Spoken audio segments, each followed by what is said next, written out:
Director Craven? Here. Director Kelly? Here. Director Porcher? Here. Public comments for items not on the agenda. Is there anyone who has a matter to bring to us? Seeing no one come forward, we will go to board member comments. None. Okay. Basin-specific management issues for the South Los... I need to get my glasses on. For the South Las Posas, East Las Posas, and Northern Pleasant Valley Basins. Chair Craven, board members, Gerhard Hubner, Watershed Protection District. I will do the introductory presentation, essentially introducing you to the order of presentation today. I'll just wait till that slide comes up. We will have, the session today is divided up into essentially 5 parts. At the end, we'll give a next steps or summary. The presenters today will be myself, Henry Gromlich from Cayugas Municipal Water District, Dr. Steve Bachman from United Water Conservation District, and Miss Lucy McGovern from the City of Camarillo.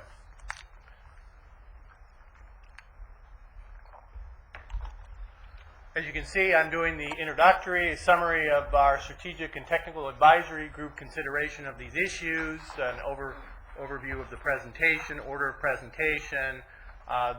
Some of the parts of these presentations have been given at the technical advisory committee group and the strategic advisory group. However, what you will see today is updated versions of some of those presentations, as well as some new modeling results. The second session, or the second portion of this, Henry will give a regional and historical background, the impact of the importation of water, state water, and its impact on our groundwater basins. The third section will be lead will be Dr. Steve Bachman, regional planning background, the watershed planning, salt management, integrated regional water management planning, and its relationship to our groundwater management plan. We'll then turn to the initial basin-specific management project. That's the City of Camarillo's water treatment facility, and Lucy will be giving that presentation. Then we will have a session on groundwater modeling and technical considerations, and Steve will be giving that presentation. And then we'll be wrapping up today's session with some next steps. So with that, I'd like to turn it over to Henry. Henry?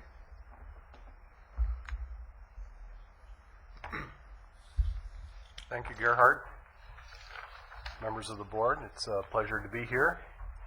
And I'm hopeful that our presentation is going to get loaded up in just a second here. For those of you, I think most of you are familiar with me. I can give you a brief summary of my experience to date. For 15 years, I worked for the City of Ventura and was involved as the principal staff to the Public Works Director when the last drought came through in 1990.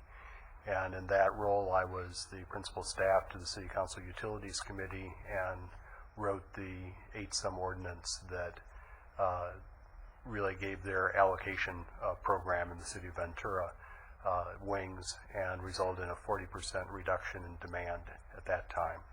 In 1997, I moved over to Camarosa as their water resource manager, and at Camarosa, I was project manager for the design, the environmental permitting, and the construction of the Canal Creek project.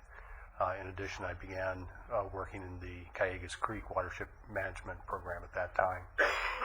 So I've been with the watershed management program for now about 11 years, and currently I work for Cayugas Municipal Water District as their special projects manager and have a special interest in this area of the Las Posas and water quality, water resources, and planning involved in that. So that in short is my experience, and I see we have the presentation up. And I want to talk a little bit about basin-specific management planning for these basins and how it differs from the current kind of across-the-board, one-size-fits-all approach that is in the GMA Ordinance Code. Just For familiarity's sake, this is the area that we're talking about.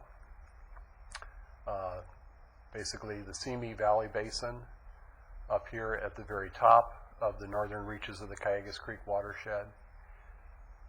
This is the South Las Posas Basin, the East Las Posas Basin, where Cayugas Municipal Water District has a aquifer storage and recovery project.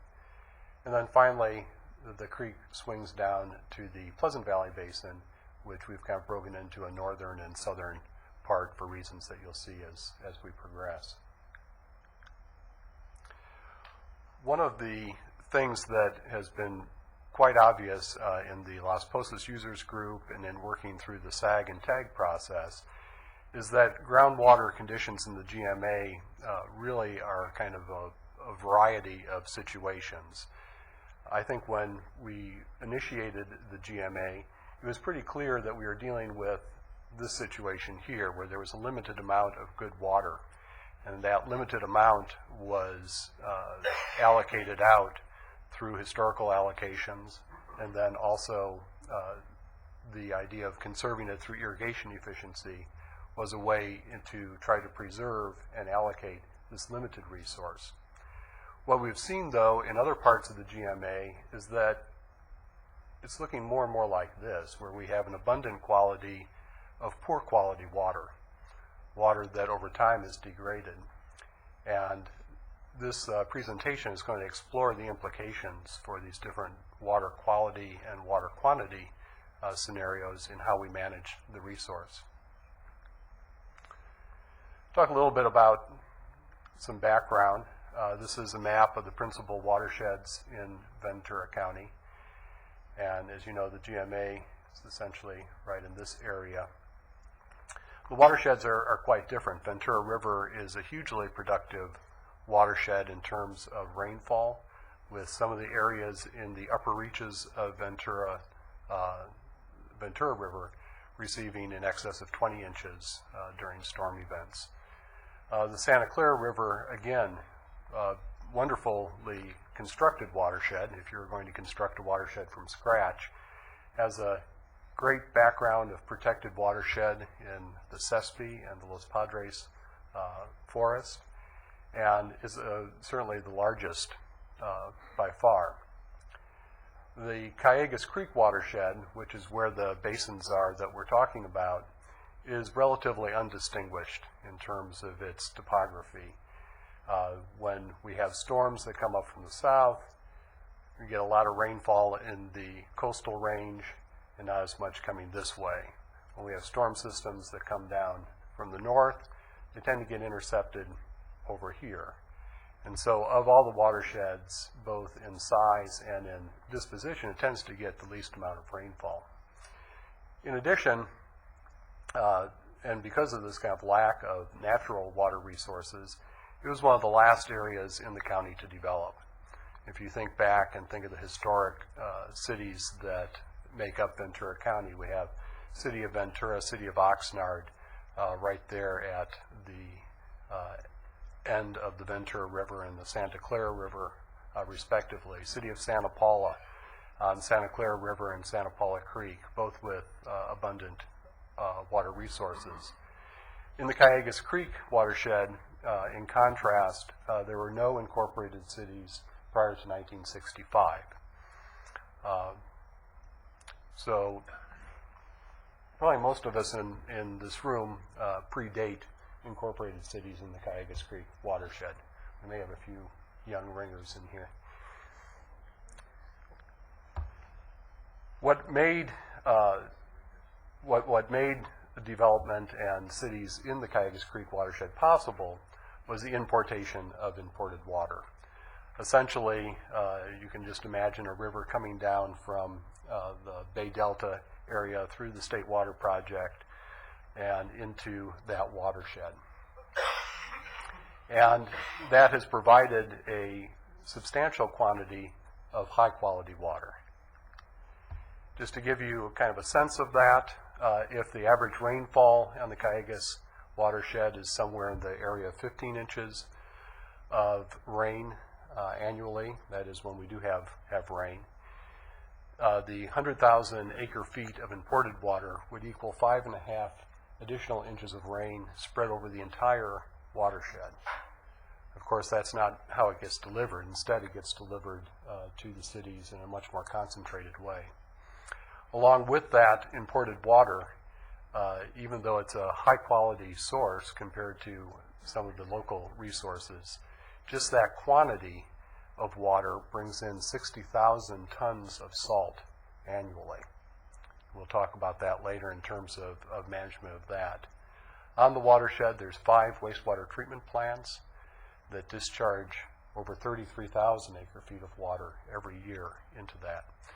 And this 100,000 acre feet of imported water is kind of a rough figure. Cayugas is delivering about 110, 120 these days. So let's talk about how that water comes into the basins that we're talking about. As you can see here in the orange dots, these are the locations of the wastewater plants on the upper reaches of the Cayugas Creek watershed. And both Simi Valley and Moore Park have substantial deliveries of imported water that are captured in these wastewater treatment plants and then returned into the overall system. And a reminder again, this is the area that is within the Fox Canyon GMA, so this would be areas that fall under the purview of your board. This is a map of Simi Valley, and this little gives you an idea of where you are in the Cayugas Creek watershed with the water issues. The delivery of imported water in Simi Valley has resulted in very high local groundwater. The city operates 5 shallow groundwater dewatering pumps that run 365 days a year, simply pumping water out of the basin and discharging it into the Arroyo Simi in order to keep the foundations of the houses on the west part of the city from floating away. That water plus incidental runoff from the city results in a substantial amount of water in the Arroyo Simi, as this upper reach of the Cayugas Creek is called in that area. And this is the flows after a year of no rain, and this is above the treatment plant. So this is just basically urban runoff and dewatering well water.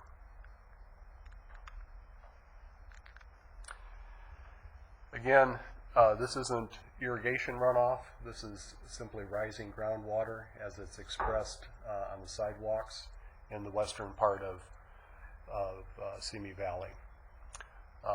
Again, going back to a little visual, if we have an idea that this is what we're dealing with in the GMA, certainly just outside the GMA boundaries in Simi, it's much different. Abundant bad water. It's basically the situation. Now if we go down the Arroyo Simi a little bit further, this is the location on the western edge of Simi Valley where they have their water treatment plant. That contributes another 11 million gallons a day into the Arroyo Simi, which flows down into Moore Park. And this again is the kind of flows that you see in Moore Park. Again, no rain for the prior year. And this is within the GMA at this point.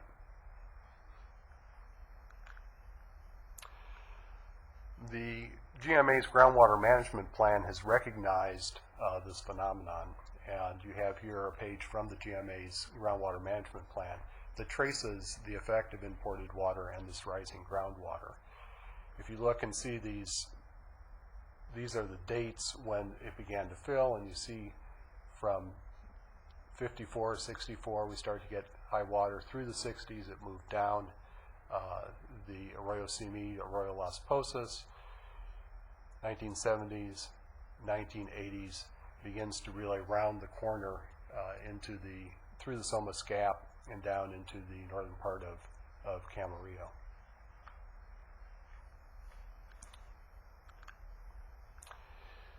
The migration of this water is vividly shown in the surface water expression. This is the area, Somas Road, extension of Lewis Road coming out of Camarillo, Los Angeles Avenue. This is the Somas area. This is back in 1984. During dry season, the surface water flows made it just past the Moore Park wastewater treatment plant. If we skip ahead now to 2007, it now currently rounds that corner and makes it all the way into Somas.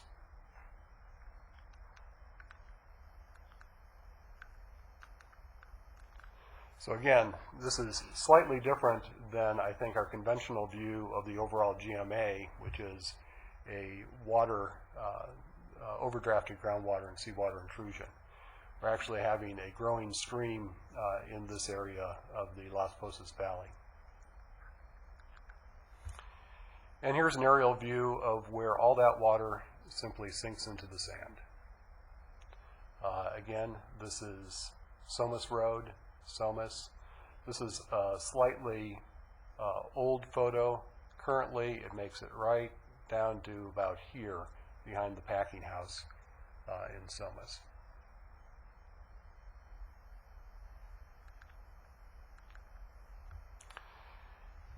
In trying to quantify exactly where this water is coming from,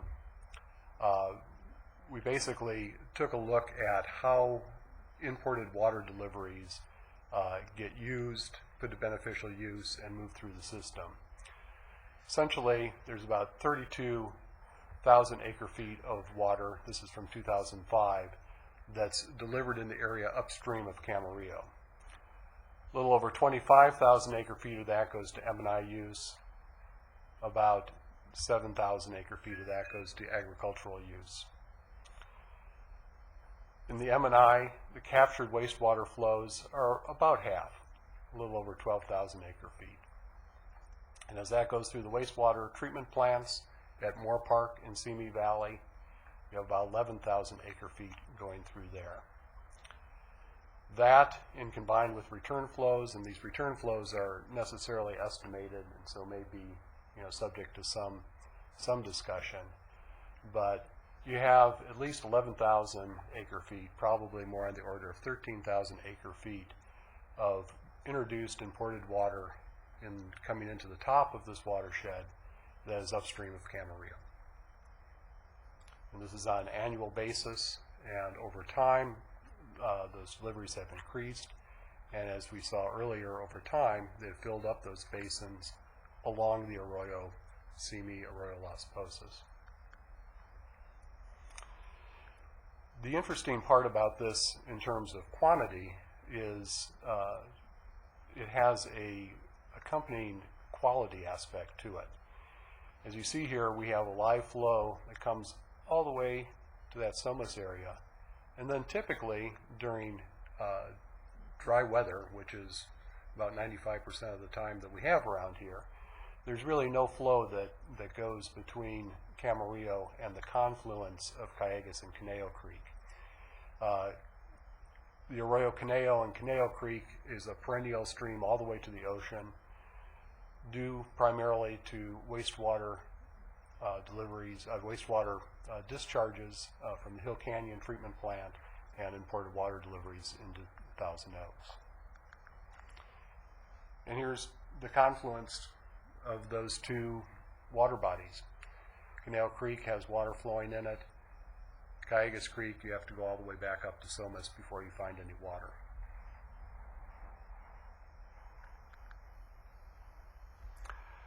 Part of the problem where you have this water that doesn't make it to the ocean and isn't part of a normal flushing is that as that water is used, either through agricultural use or as it is used in the home and discharged into the arroyo, it ends up picking up salts. And those salts tend to get concentrated in the current way it's set up. And as a result, it continues to, those salts never make it to the ocean. Now the water quality issue along the Arroyo Las Posas isn't the entire story of what's happening in these basins.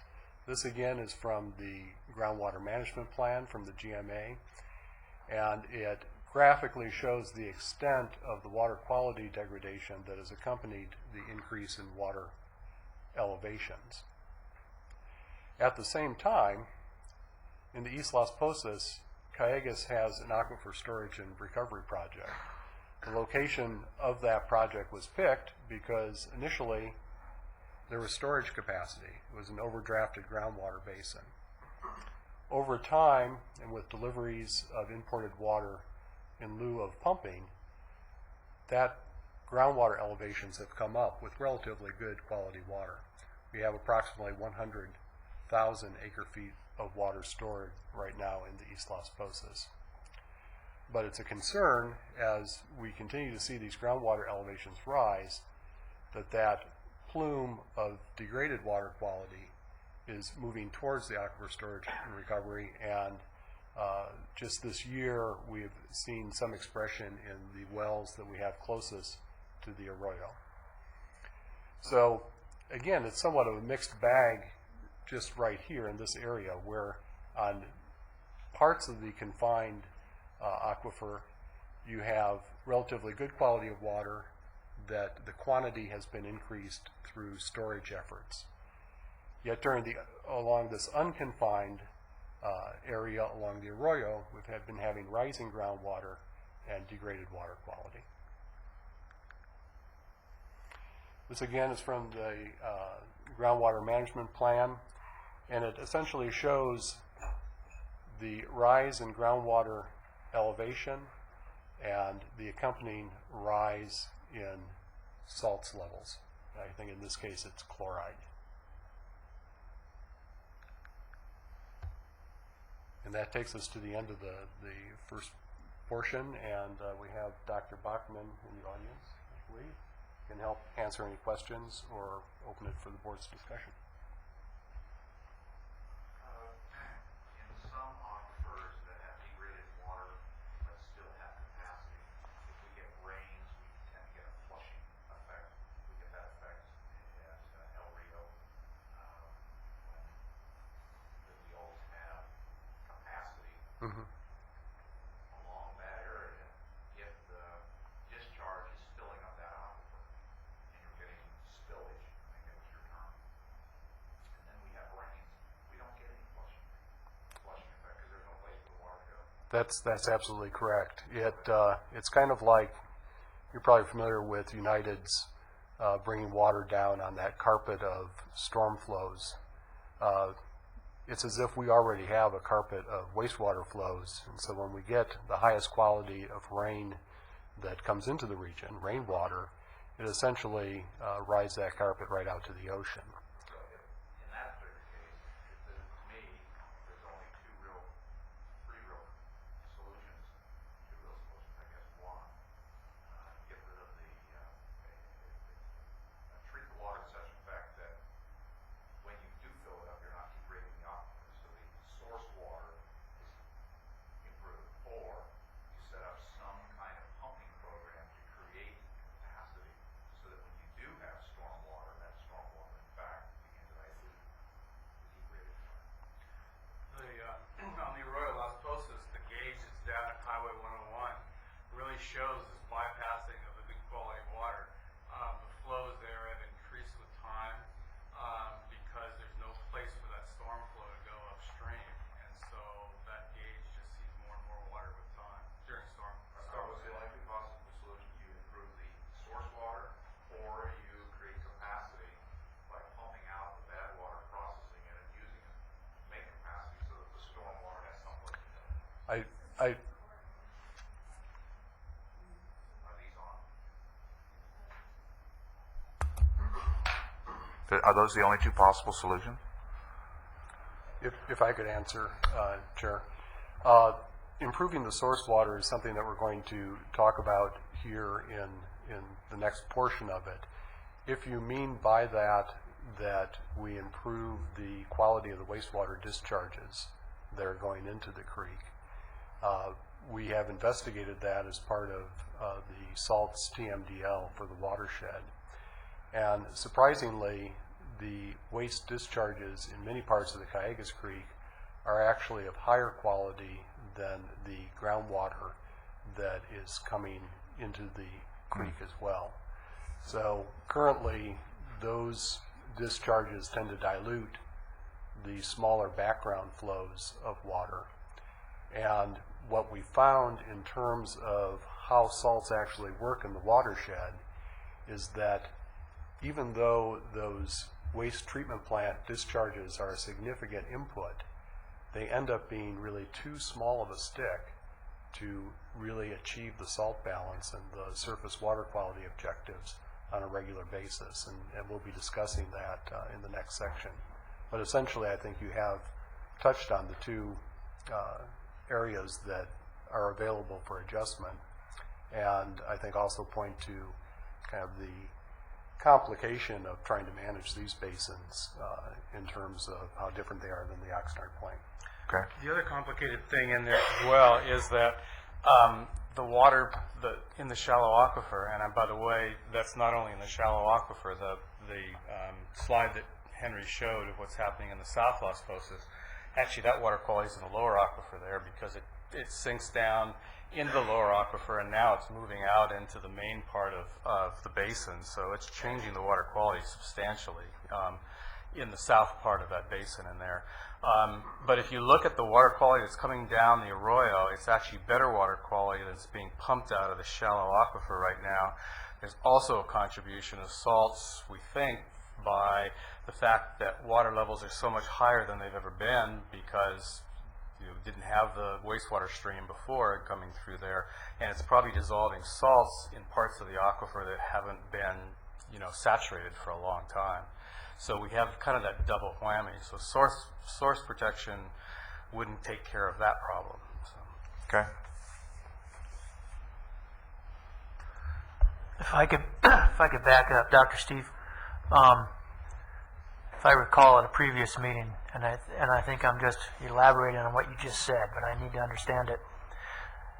Because of these new higher level ground level water, the tank is fuller, and therefore it's leaching salts and whatnot out of that surrounding ground levels that are adding to the salinity problem. That's the most logical explanation we can come up with for that increase in salts.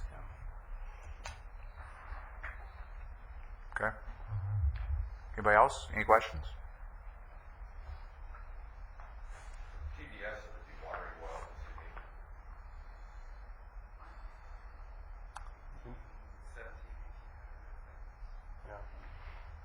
The question was, what is the TDS of the dewatering wells? Steve's remark seems to be my memory as well. It's in the neighborhood of about 1,700 parts. Ready? Do you know the answer to that question? You moved up. Well, I was going to make some comments. Okay. Answer one of the questions you have. Did you get the answer to your? Did you get the answer to your question? 1,700. Okay. Good morning, Mr. Chair, members of the board. Reddy Pakala with the Water and Sanitation Department of the County Public Works Agency. I just want to let you know that we are very much impacted of whatever happens in this process. And as you know, we manage both Ventura County Water Works District number 1 and 19. And District 1 is overlying all of the South Las Posas Basin, East and West Las Posas Basin. And we work very closely with the Cayugas Municipal Water District about their ASR project, about how the water levels are changing. And also we are involved with the wastewater treatment side of it, where we have the salts TMDLs. And I want to thank Cayugas to have them brought this to your attention and going through this process. What I wanted to talk about is what Chair brought up. We have been looking at the concept of pumping the groundwater basin, especially South Las Posas Basin. As a matter of fact, several years ago, we came to your board, actually your executive officer brought it to your board, what's called Moore Park Desalter. That project was reviewed by your board, and approved for us to do a project where we would pump degraded water quality and recharge it to high quality water. That's one of the things that we have on the books. As you also are aware, Cayugas Municipal Water District has what we call brine line. That is the key for any of us to do these projects. As that brine line keeps moving upstream, our plan is to construct Moorpark desalters where we can use this resource as a benefit to all of us. We think we have the South Las Posas Basin, which is a great resource for all of us. We can manage it such a way that we can recharge it and continue to treat that water so that we can have a less dependence on imported water supplies. And we also have, in the long term, possibly some Somos desalters where we could export salt from these desalters out of this basin. One of the questions for us is how are we going to control the salts? So we think this is a great opportunity for us to look at all these solutions, and we have been very much involved in this process, and we think we are moving in the right direction. Okay, good. Thank you. Thank you. Any other questions? Okay. Whoever's Henry, whoever's next, Steve, you or Henry, whoever's next. Now, once I get to the podium. Okay. Well, thank you, Reddy. I think Reddy's comments lead directly into this next area, which is essentially that even as the GMA has been working on its groundwater management plan, the folks in the Cayugas Creek watershed have been trying to deal with the Clean Water Act requirements to adopt TMDLs. The watershed planning was initially written into the City of Simi Valley's wastewater treatment plant waste discharge permit. And the City of Simi kind of asked around and said, you know, what's watershed planning and why are we involved in it in terms of a wastewater discharge permit? But that really initiated an attempt to try to deal with problems that could be dealt with on a watershed-wide basis. That gained new urgency when Heal the Bay sued the Environmental Protection Agency, saying basically that the Los Angeles Regional Water Quality Control Board was supposed to be adopting total maximum daily load water quality plans, but hadn't. And EPA and Heal the Bay settled out of court with a consent decree that was then blessed as a stipulated judgment that established a time schedule for implementing TMDLs. And the very first TMDL that was going to be implemented under that consent decree was salts. And for those of you who are dealing with this issue on the Santa Clara River, you know how complicated that was. And for a regional board staff that had never developed a TMDL before, to start right out on chlorides was a tall order. There was a lot of work done. Essentially, part of the way through that work, the stakeholders on the Cayugas Creek watershed realized that any attempt to try to manage salts just by the point discharge was going to end up in a net reduction in water resources, a huge cost, and essentially no local benefit in terms of water quality.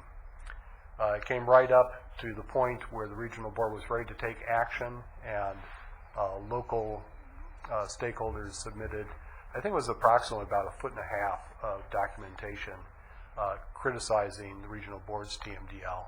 Regional board didn't adopt a TMDL, but the EPA, which was under the consent order, said, well, we'll just take the best information we have and boom, there's your TMDL.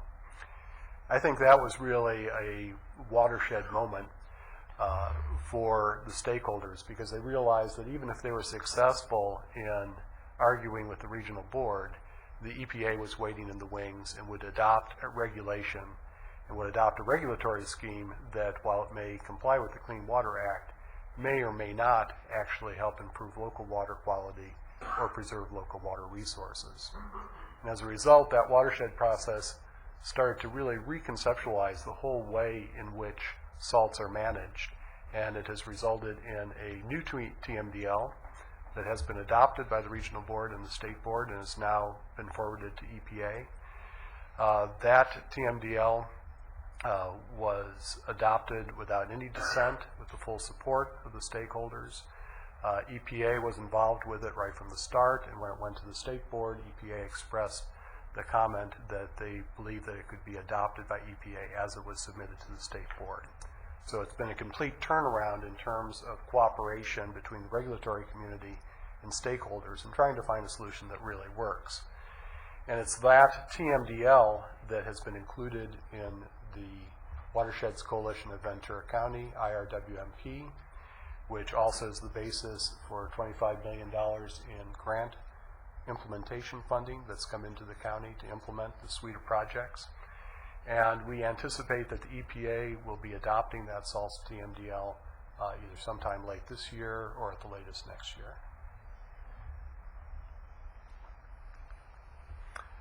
But what we found in terms of salts management in the Cayugas Creek is that there is an essential imbalance.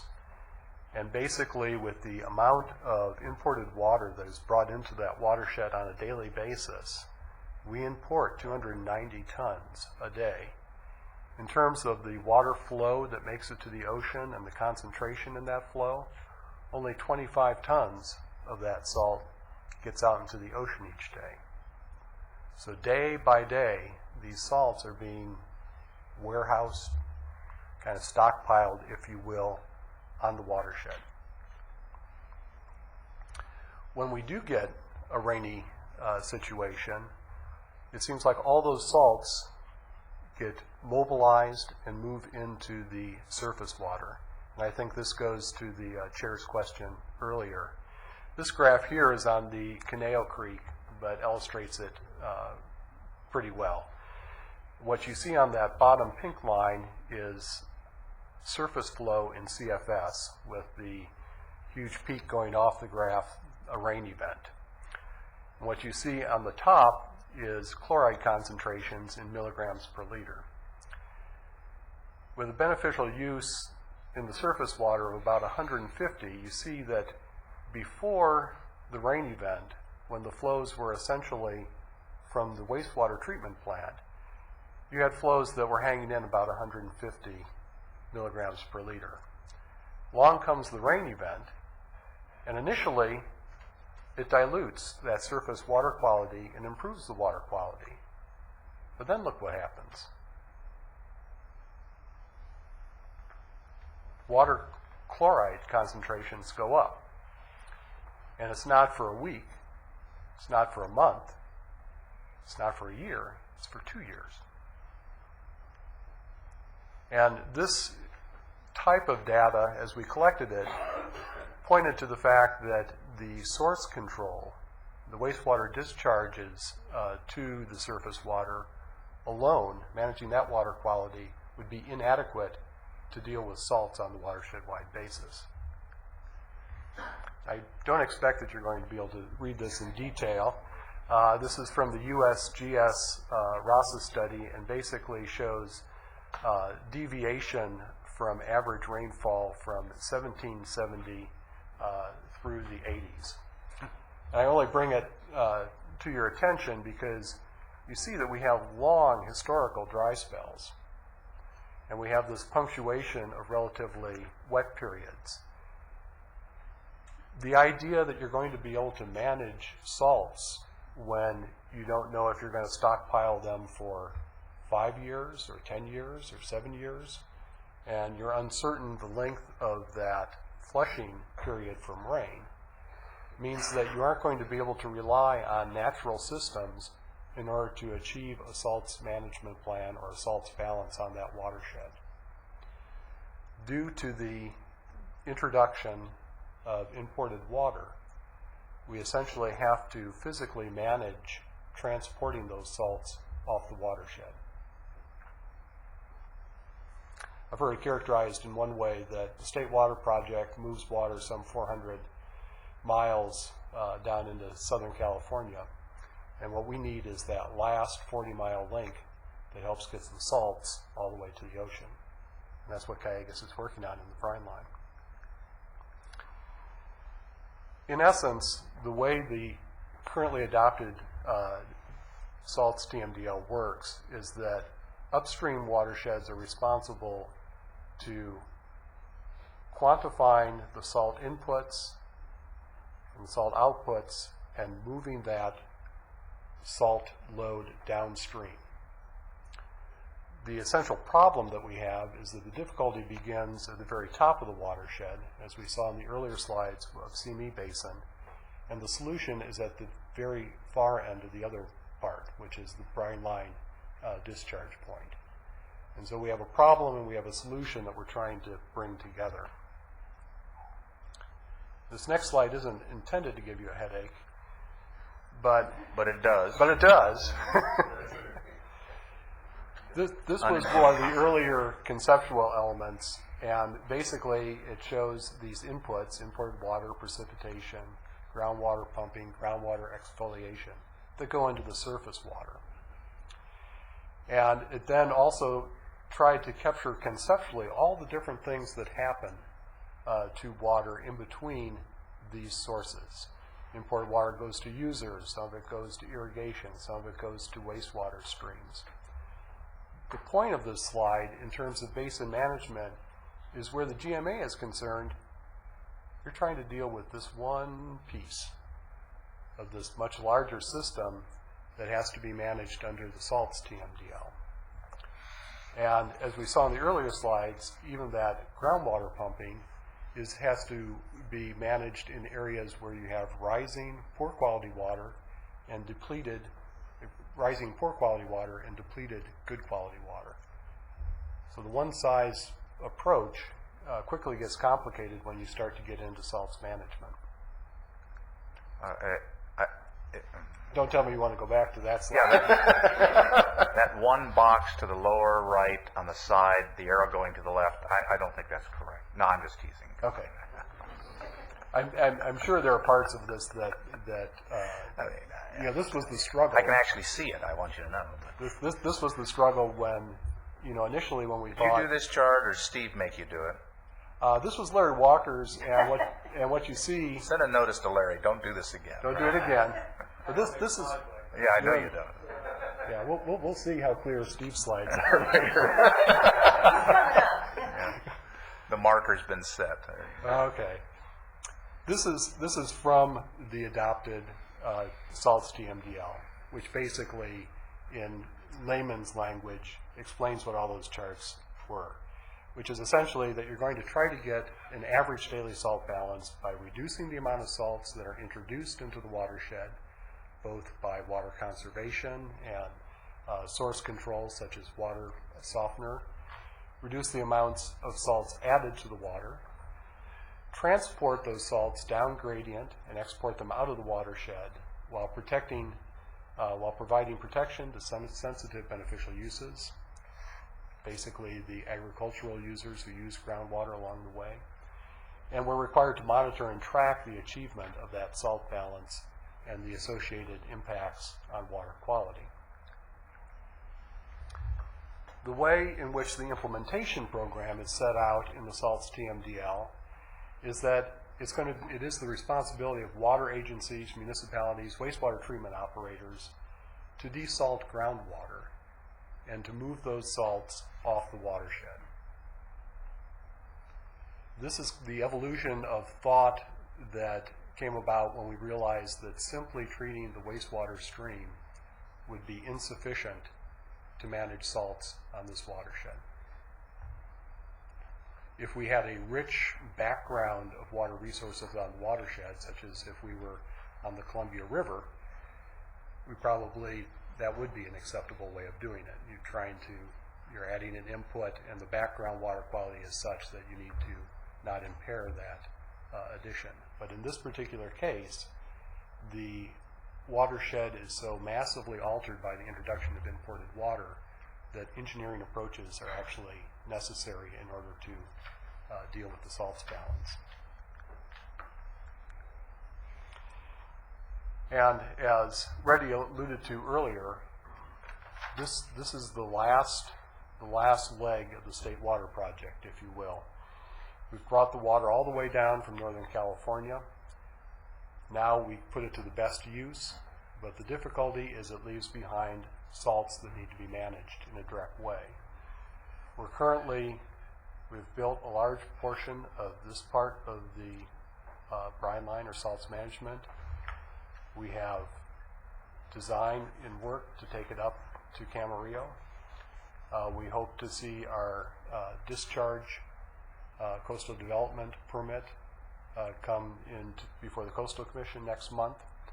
And so things are moving to construct this physical structure that's going to be necessary to transport salts off the watershed, and will be an integral part in how we're able to manage water quantity and water quality in the area of the Las Posas basins.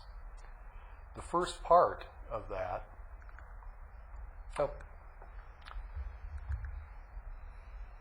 all the time that salts DMDL was being developed, the GMA was hard at work updating its groundwater management plan. And while there was not close coordination between the development of that plan and the salts DMDL, they essentially address the same issues. And in your adopted plan, you basically have a template that would allow us to implement the required salts DMDL. Again, as we saw earlier, the plan documents the rising groundwater levels coming down the Arroyo Las Posas. As Reddy talked about earlier, you have already taken an action in Resolution 2003-03 that recognized that in the South Las Posas, the problem has since migrated further downstream, that water resource has been degraded for use due to the accumulation of salts. And your board proclaimed that upon review and approval of the agency, an allocation of pumping from the South Las Posas may be changed or altered to accommodate a responsible entity that submits a plan to render this groundwater usable. And what I think we submit by the end of this presentation, that this was the first start, but as we see that these basins are interrelated and the problem is interrelated, that really we probably need to take a more comprehensive, integrated, and holistic approach to these northern basins in the Cayugas watershed. Again, what we have here is a exhibit from the groundwater management plan. It shows that as far as we knew that there was some source of groundwater recharge that was happening along there. As far as we know in terms of surface recharge on this lower Pleasant Valley Basin, it appears not to be susceptible to recharge from surface sources. We still are investigating, and Steve will probably address whether some of this poor quality water might be on the verge of extending into the Pleasant Valley Basin and degrading that water quality as well. But it's in your groundwater management plan as it stands. And then finally, your plan identified, and this is a little bit hard to pick up, but essentially you have a couple areas. Here's 60 feet below mean sea level, 40 feet below. As you're well aware, there's a number of areas in the GMA that have severely depressed groundwater elevation levels. And trying to move pumping off of these areas where it's relatively good quality but a scarce resource, and moving it to places where water can be pumped from abundant poor quality water and treated is part of the overall groundwater management plan that you adopted.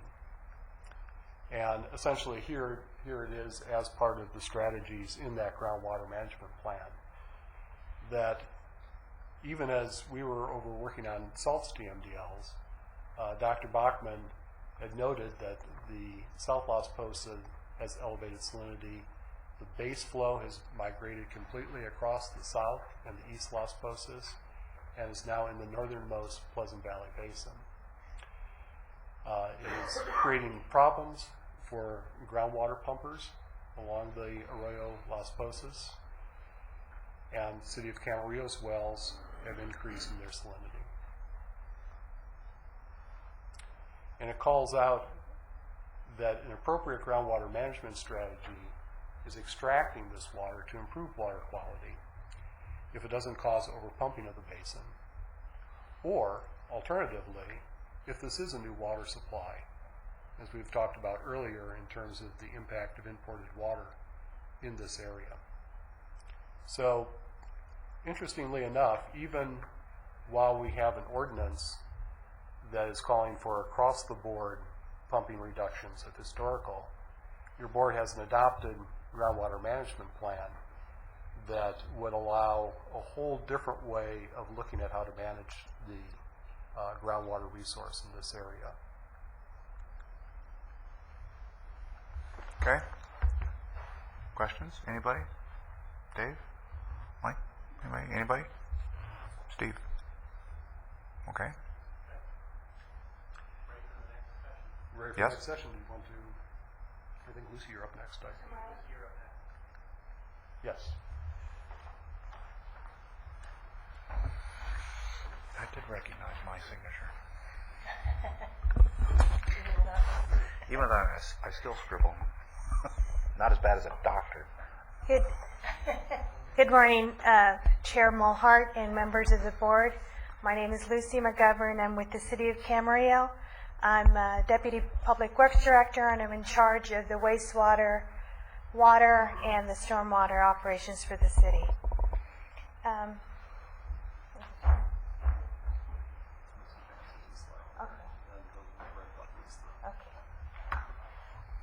Up until now, Henry has been talking about, on a regional level, what the water quality and what our water supply situation has been. And so what I'm going to take this opportunity to do is just talk about, on a local level, what we've been seeing and what we're proposing to do for the future.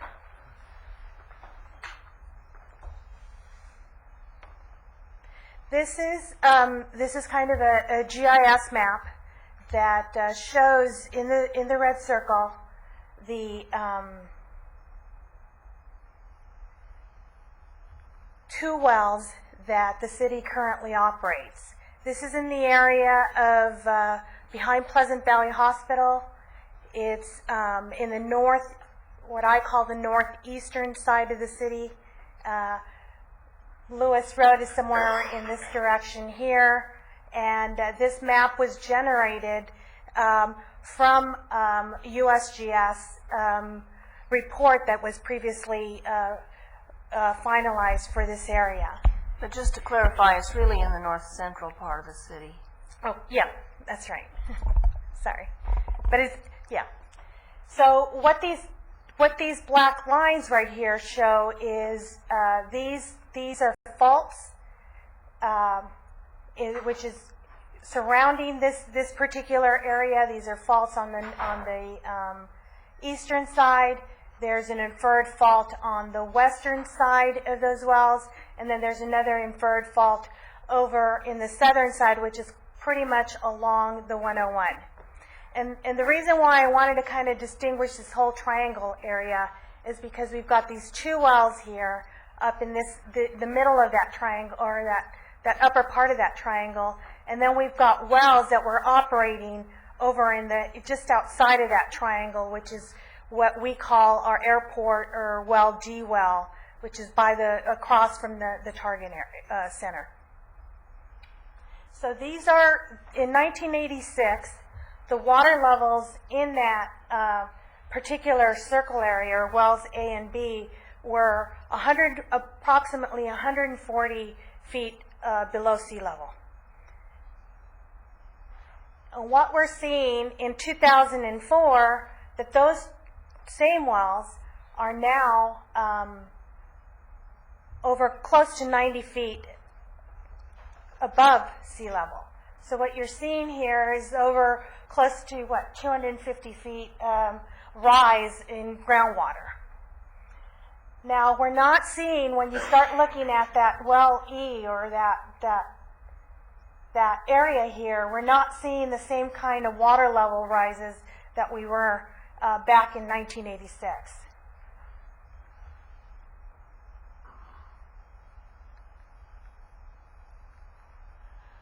So those two maps showed what the water quantities levels we're seeing at the for those two wells. What we're seeing on the water quality is that those two wells, the northern and the northern wells 1 and 2, their TDS levels has started to rise quite significantly in the last 10, 12 years. Yet we're not seeing the same kind of TDS level rise from that airport well. It's pretty much remained steady at the 500 milligrams per liter mark, versus the other two wells have risen close to just under 2,000. And so what this table shows us is that those two wells up in the the northern wells 1 and 2 are not meeting the current drinking water standard, and we're actually having to blend those wells with imported water in order to meet the drinking water standards to our customers. And so during the planning process, we have completed pilot studies to do some RO treatment, desalter treatment, and we're also looking at possibility of building a desalter, which is what we're here for today. And so that area, the desalter, is that what we're looking at is up in this particular area, which is right near those wells that we've been talking about. The other thing that we've been also looking at is because of if you look at that map that we showed with the triangle, is we're trying to verify whether there's any kind of what is happening that the wells over in this particular area are not seeing the kind of water quality type changes. So we're also looking at putting in some monitoring wells to progressively monitor what the situation is in that particular area. So what the proposal would be is to put a reverse osmosis treatment plant that has a capacity to pump 9,700 acre feet a year. The problem is that we only have a current groundwater allocation of approximately 4,300 acre feet. That includes the 25% that's already been planned, 25% reduction that's already been planned for. And so in order for us to be able to pump the 9,700 acre feet, we're going to planning on putting in the 5,400 acre feet from that 13,200 acre feet that's coming upstream of us as a result of the imported water return flows. And and since we're actually moving all of our pumping to that northern area, we're also proposing to stop the airport well pumping. We're going to put it on standby, and it actually happens to be based on Henry's GMP slide, is that particular area seems to be where the greater depression of the supply is. And so we're hoping to get some sort of benefit from that. And we're also trying to put the monitoring wells, that would be part of the proposal for this whole groundwater treatment plant. And with the hope that that is also contributing to about 25% of our salts solution problem, as far as on a region-wide basis.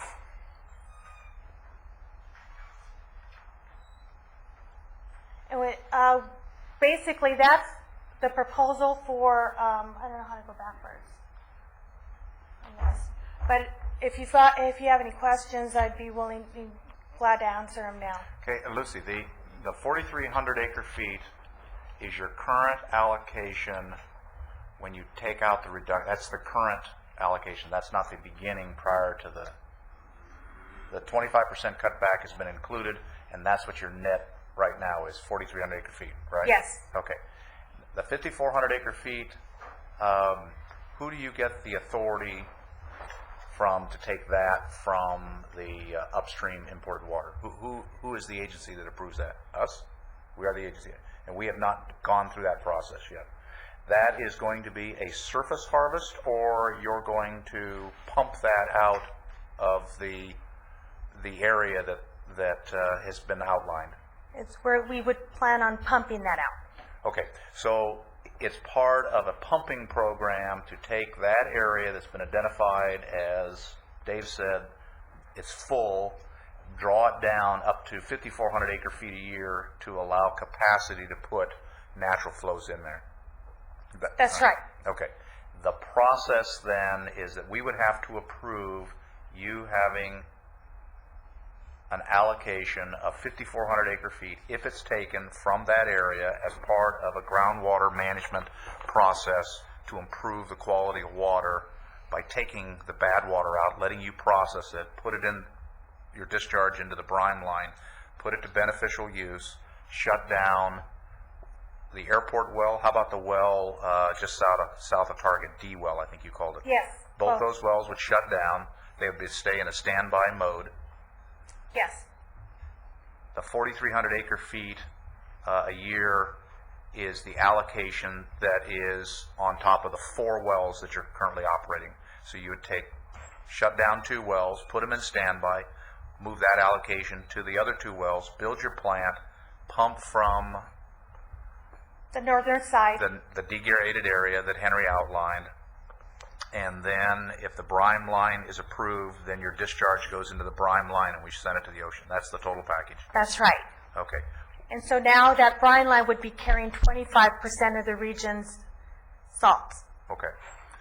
That's ultimately what you're going to come to the board with. What's the timeline of bringing that whole package together so that staff and everybody has a chance to look at it? Is it already in front of us? I would say in a couple more meetings. Okay. And staff, it'll go through staff so they can make recommendations to us, but that's essentially the package you're putting together. Right. We've gone through our SAG. This project has been presented to the SAG. It's been presented to the TAG. There's been discussions with some of the stakeholders. Staff has been briefed, and my hope would be that in a couple meetings, once we get our kind of the package together, we would come to your board and ask that. Okay. Do you have an idea of the dollar value that to put all this process together? What's it going to cost the city? That groundwater treatment plant is costing the city approximately about a little over $30 million. We are receiving a $5.5 million grant as part of the IRWMP, and we are also making an investment on the wastewater side to recycle the better quality wastewater for recycling in the southern part of the area.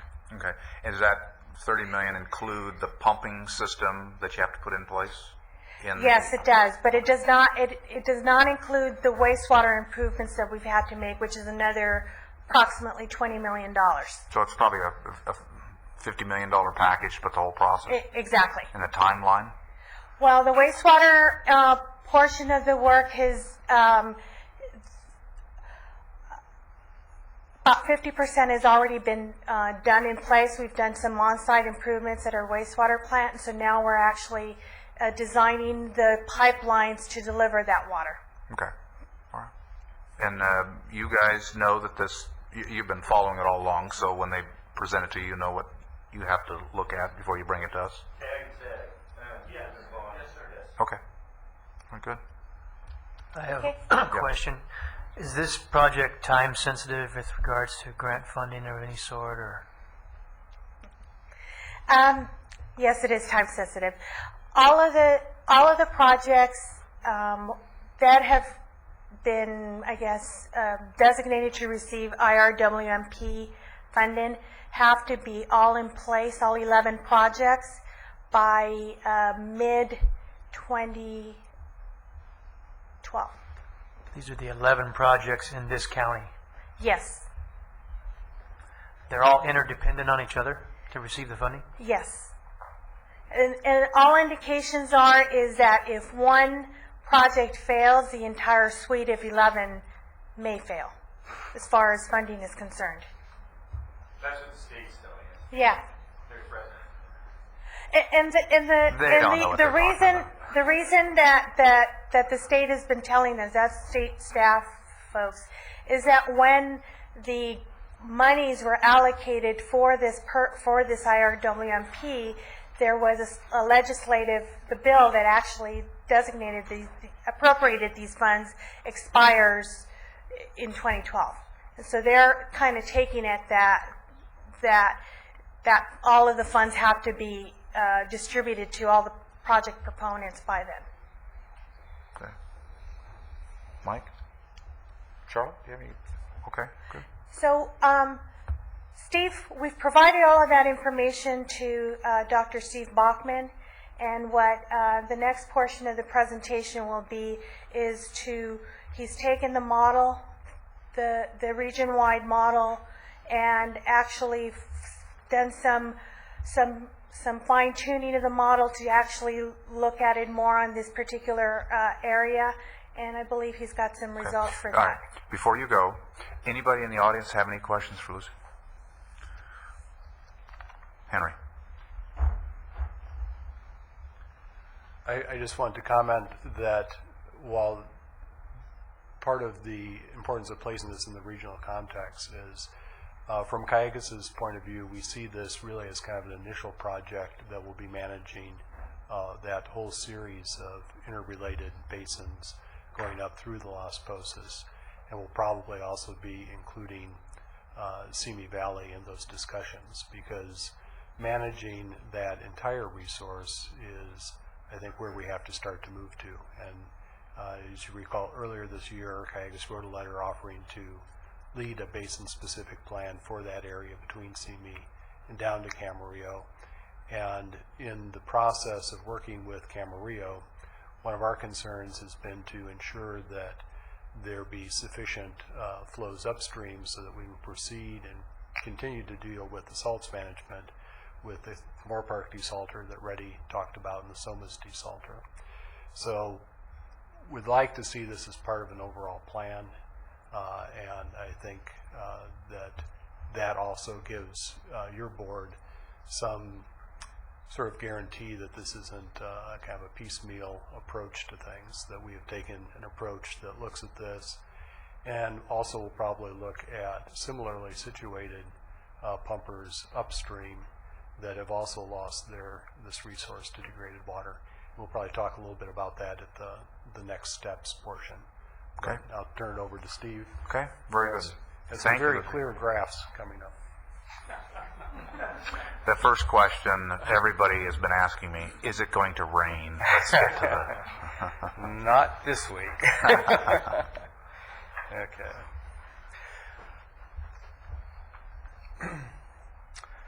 Well, one of the problems that we've had in using the USGS regional groundwater model is that it was pretty obvious at looking at some of our model results that the model hadn't appropriately depicted what was happening in that northern part of Camarillo.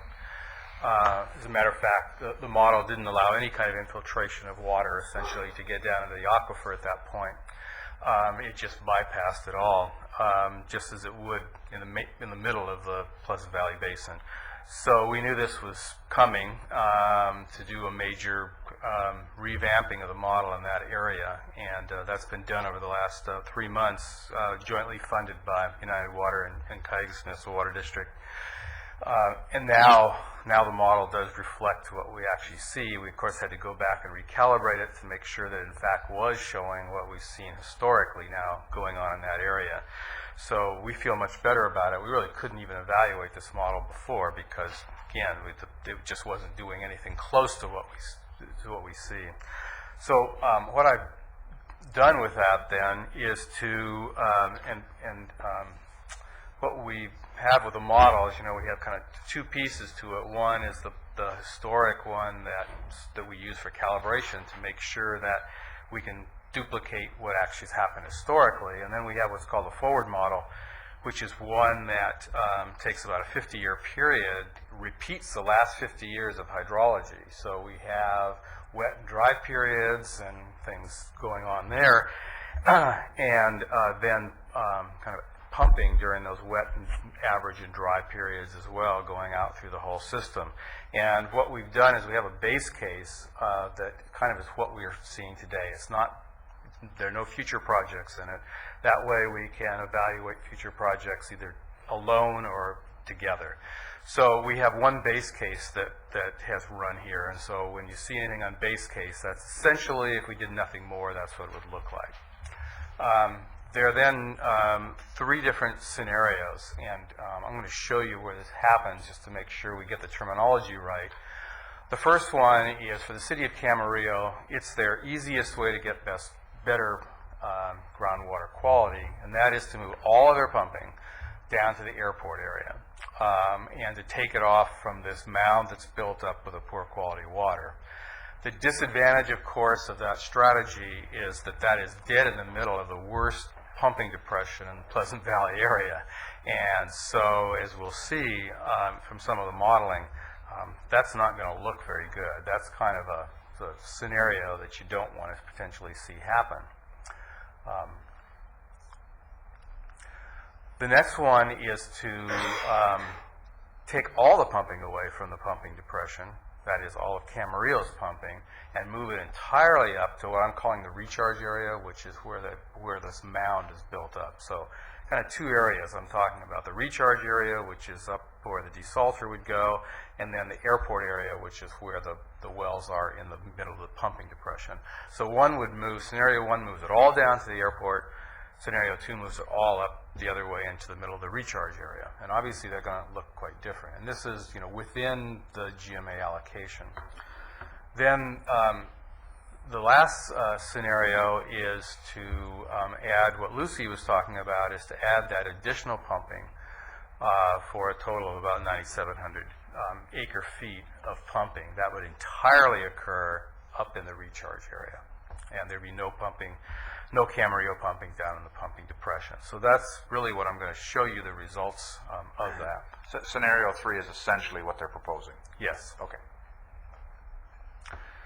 And so just for a location in here, here's Highway 101, there's the Arroyo Las Postas coming down, Canal Creek coming in, and city of Camarillo right there. So this red area is the middle of this big pumping depression.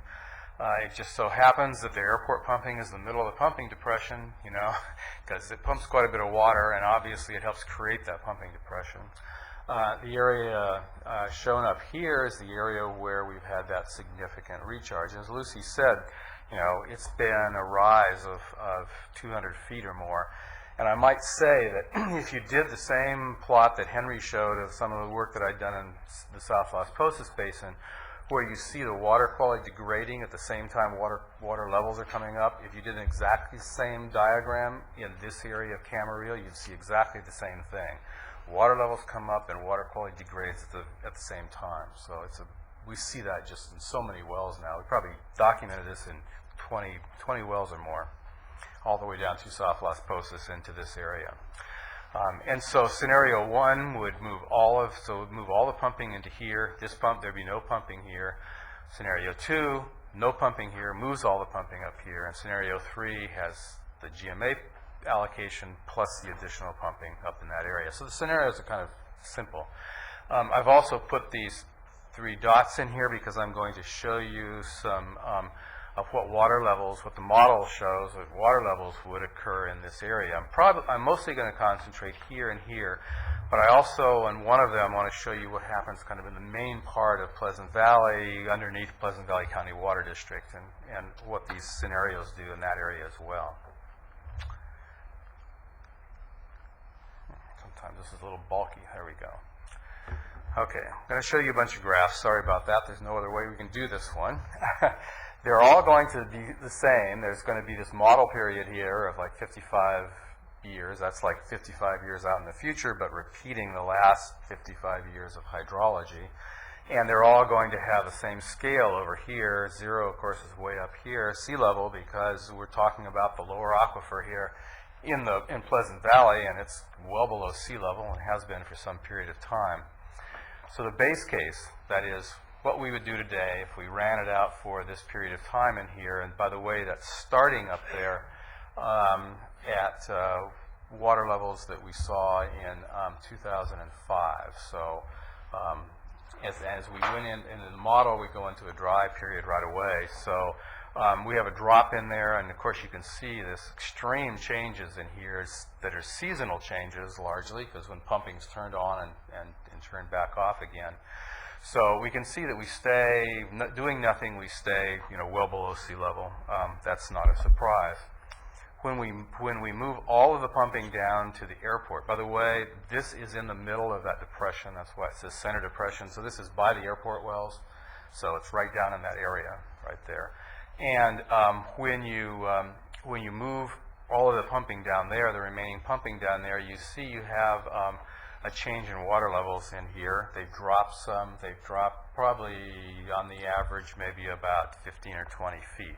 Not as big an impact, frankly, as I thought we might have by moving all that pumping down there. But obviously it's the wrong kind of trend. We don't want to make that pumping depression lower. So if Camarillo was forced to get better quality water by going down here, we're going to have this kind of effect.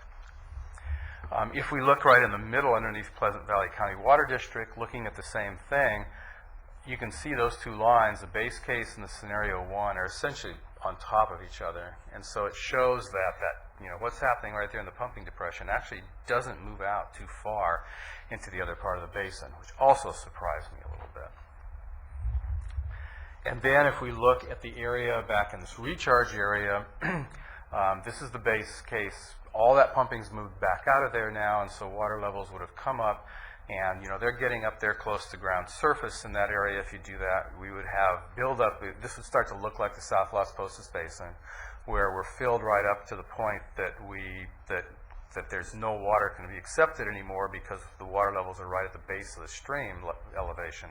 And at that point, then all the flows go on down past that, in this case, to the ocean. So that would show, if you move that, you just, of course, make that mound. They're pumping. The city of Camarillo as well, they're pumping some of that mound out of there right now. Okay. They get a little more complicated as we go to the next scenario in here, which is, and I just left the last two up there for reference. And in this one, all the pumping is being moved, out of the airport area and back up to the recharge area. Again, it's only the GMA allocation portion of that. You can see that this purple line here has quite a bit of improvement as you move that airport pumping. There's quite a bit of pumping that was going on in the airport area. And so that strategy alone is a wonderful strategy, because we're getting changes in here of 50 feet. And of course, the basin management objective is someplace up in here that we need to get to 50% of the time. So we still have a ways to go, but this kind of change is significant. So clearly, moving the pumping out of the pumping depression is really a key piece. If we look at what happens then as we move that pumping back up into, I'm sorry, no. This is the next scenario, also in the center of the depression, pumping depression here, and that would be adding the other pumping up in the recharge area. So now we're having no pumping in the airport area, and we're having 9,700 acre feet per year up in the recharge area. Now, what this shows is what is the effect of that. I mean, we know that it's great to move the pumping back up out of the pumping depression, but if you really increase pumping up in the recharge area, are you going to have an effect, down gradient down the main part of Pleasant Valley? To me, that's always been the real question about this project: is what's the effect? What are the trade-offs going to be by being able to pump the mound down? Are you in fact going to have an effect all across Pleasant Valley? And what you can see is this was the purple in here, the very top one, the one we looked at just a minute ago. That was just GMA pumping allocation up there. When we add that extra, almost 5,000 acre feet of water, you can see that there's a little bit of a drop in here. So we are having some effect by increasing the pumping back up here, we're having some effect down in the main part of the basin. I mean, you know, I'd be surprised if you didn't. Now, the only thing we don't know for sure is we do have some of the faults that Lucy showed up in this area in here. Those are really just extensions of some faults you see on the surface. We're not positive that all of those really impede water. And the USGS has one of those in there that impedes some of the water flow a little bit. We would love to be able to know exactly what happens when you pump water, and we'd like a historical record to show when you pump water back up in this recharge area, what happens down like along Highway 101, you know, in that area as you come down through the city of Camarillo. Unfortunately, there were wells that historically had been used as monitoring points in there, but as the city kind of rolled over that point, many of these wells were destroyed. As a matter of fact, some of the wells there were destroyed as part of the program that we all got together on to destroy abandoned wells. So it's like, uh-oh. I think we just used a bullet in our head on that one. So one of the things that we clearly have to do is we have to get monitoring back in there. So some of the questions that we'd love to be looking at historic data, there's just nothing since this, you know, rising mound has occurred in there. So that's going to be an integral part of anything, is to actually get observations on the ground. So, okay, what happens to that in the same kind of thing when we have the 9,700 acre feet pumping up in the recharge area? Well, you can see they're just little small changes. The purple in here was, you know, moving all that GMA pumping up there, and this one here, the last one, is what happens when you increase that pumping to 9,700 feet. So you can see there is an effect here as well, down in the main part of Pleasant Valley. So you're not getting, you know, you can't get everything for free. If you're pumping more water, you're going to have some effects someplace. But what we didn't know was how significant that effect is. Is that effect because you're taking more water out of the Kiegas Creek? The effect is because you're lowering the mound, the pumping, the mound that's happened up there in the north part of Camarillo. You're taking that mound down, so what happens then is there's not as much water that will move out. You know, because so it's a mound function, not because it's a mound you're function.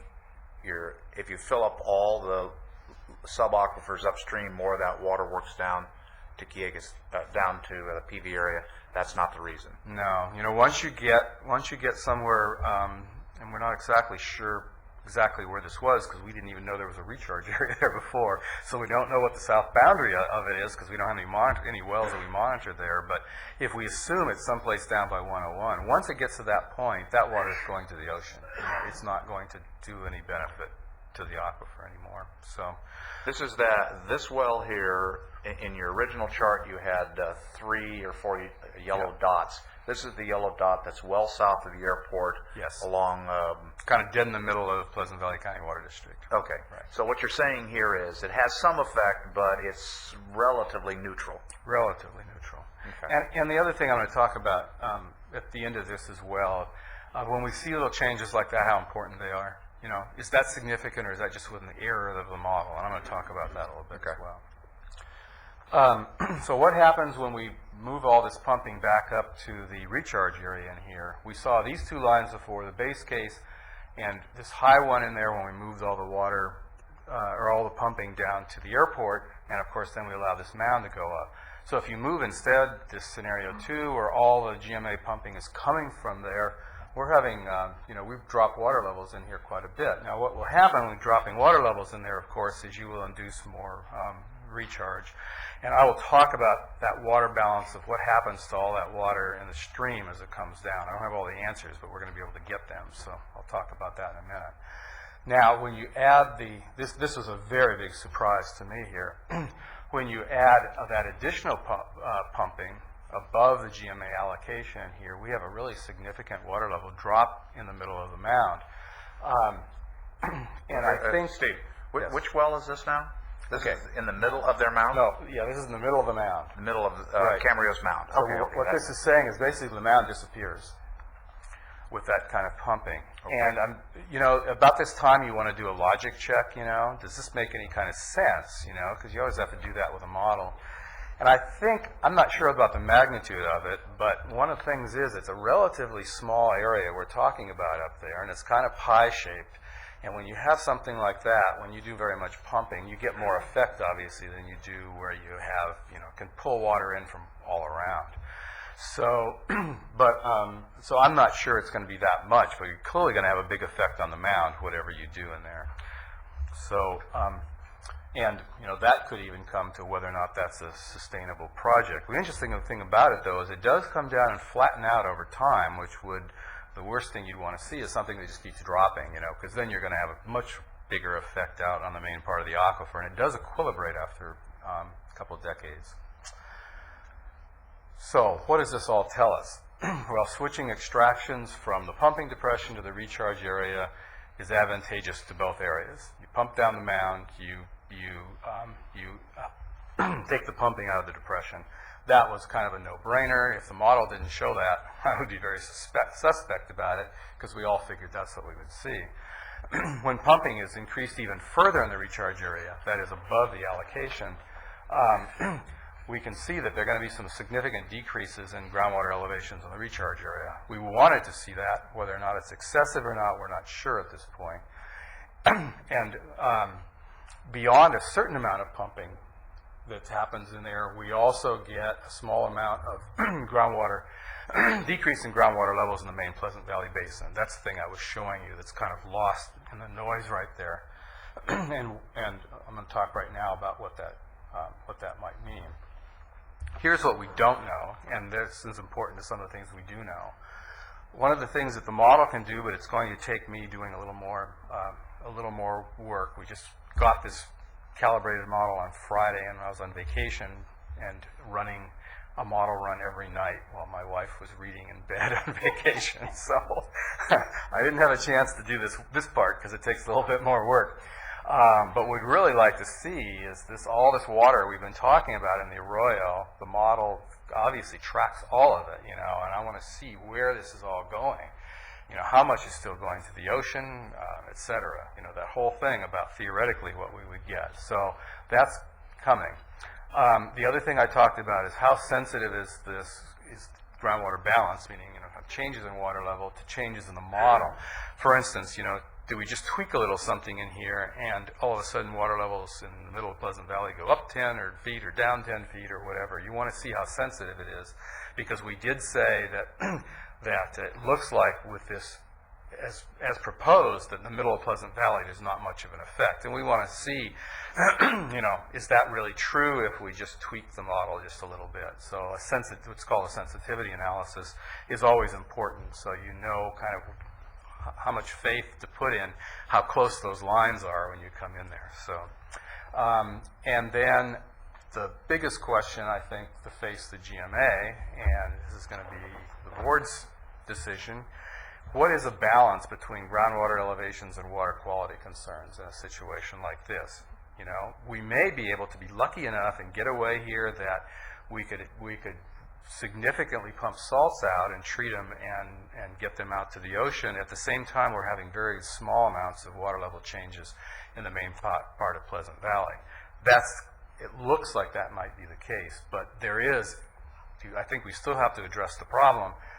If we did have water levels that went down some in the main part of Pleasant Valley, is that so bad that you wouldn't even want to do a project like this? Or is there kind of a trade-off? I think we don't have to answer that one, luckily, this time, but I think that's something we need to kind of consider, because that may be an issue in Las Posas Basin as well. Anytime, of course, we're increasing pumping to get this poor quality water out, we may have an effect in the main part of the basin, and how much is allowable, you know? And that's not a technical, we can kind of figure out what it is, but it's a policy decision about whether or not these two things get balanced, how they get balanced. John. Steve, and this goes back to Henry, one of your first slides. It looks like a great project from the water quantity standpoint. Your last comment up there suggests to me what Henry said in one of his first slides is that the water's coming from the QFPW don't seem to make any difference on water quality. In fact, water quality is also going up.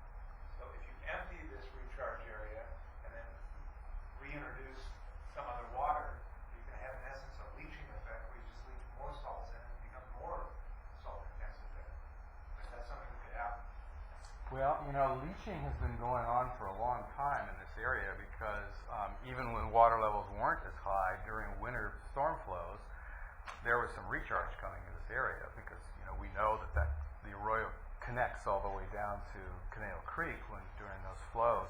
And for some reason, we don't seem to dissolve during any salts just when we don't have it fully saturated. It seems that it takes the full saturation to really get a lot of salts out of the aquifer.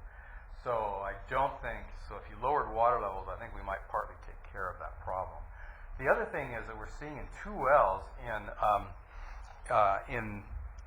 the South Las Posas Basin area right now, is they were wells that really early on saw the rise in the groundwater levels, and they've been high for 20 years or more, and that water, so the quality of the water kind of leveled off at this, you know, higher TDS and higher chlorides, and a couple of those wells that were first hit, they're starting to improve in water quality a little bit, and they're going down to what's in the arroyo right now, and so it might suggest that after 2 or 3 decades, you've taken care of the dissolved salts part of it, and you're going to, you know, so that would be great if that could happen, because then you could really get after the imported salts rather than have to take care of this stranded salt that seems to be sitting there.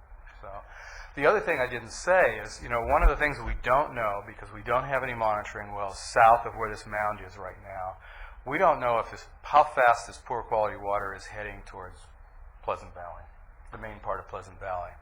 You don't want to see this water down in the main part of the basin. And so this isn't just a local thing. This could be actually, you know, by pumping from there, we might, you know, either retard or completely, you know, stop any movement of these salts out in the main part of the basin. Well, I think we're going to be able to answer that a lot better when we have monitoring wells in there and kind of see what's happening. We've got this no man's land in there of no data, which is always very disconcerting, and that's what we have. So we don't know how it's moving. We assume it's going to be looking like it does in the main Las Posas Basin, where once it gets down, it moves out, and we can document there that it's moving out into the basin. So I assume it would be here too. So this would potentially prevent, you know, that from happening. So. Okay. Anybody else have questions? Henry? Steve, would you clarify if we simply have the existing case with the current pumping in the airport wells, how does that compare with the 9,700 in the recharge? Can you Yep. show the chart there? I certainly can.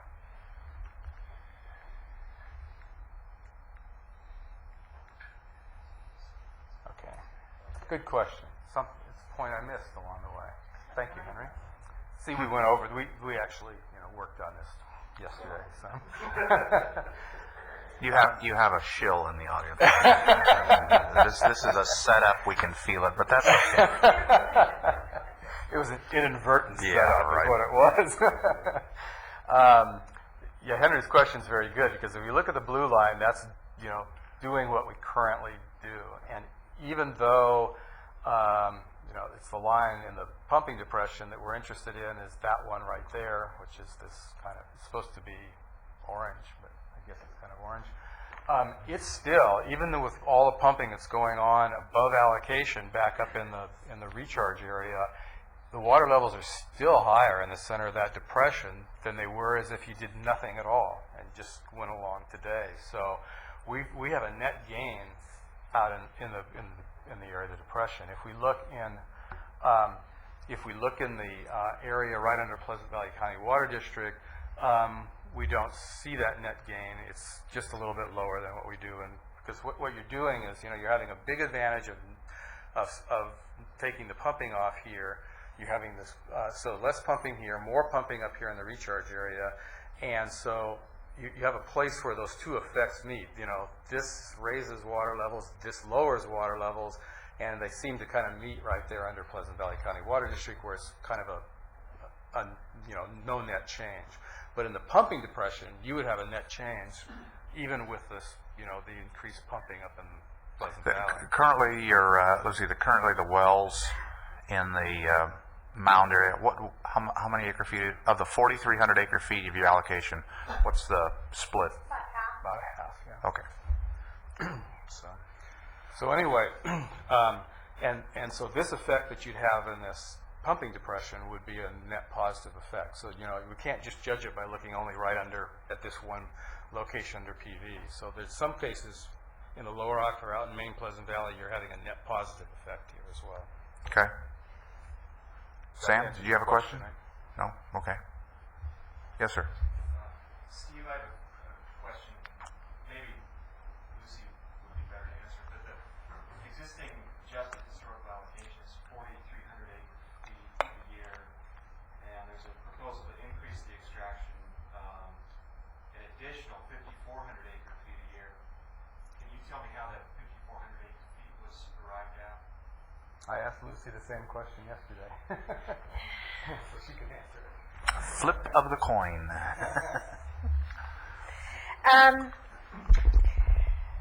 When we originally conceptualized this project, I also wanted to make sure that I didn't cause any or interfere with projects upstream of where I was located. So we had a couple of meetings a couple of years ago with other stakeholders, including Reddy, Callegas, and CME, and to try to get a better understanding of where the water flows were, who had projects that were having the same kind of problems that were actually coming about. So that 9,700 acre feet was the leftover from the other projects that were derived from. Is that from the 13,000 acre feet? The leftover 9,700 was from other projects. 5,400. 5,400. Yeah. Okay. I have another question. Does the current allocation, the 4,300, meet the city's needs now, or are you also buying from Callegas to supplement? Yes, we're hoping that currently 40% of our city's water is groundwater, and the other 60 is imported. The hope would be that if this project were to go into place, that we would actually go from 60% to imported. We'd probably be going somewhere in the line of 30% imported, so cutting it by half. Our customers are currently receiving from their tap, their TDS levels are about 700 milligrams per liter, and the hope with this project, those levels would come down to maybe 250, 300. So therefore, we would also see a benefit in the wastewater effluent by cutting it about 20, 30% salt level. Okay.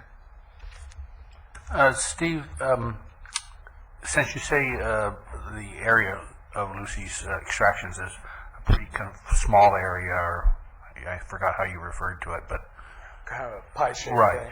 Yeah.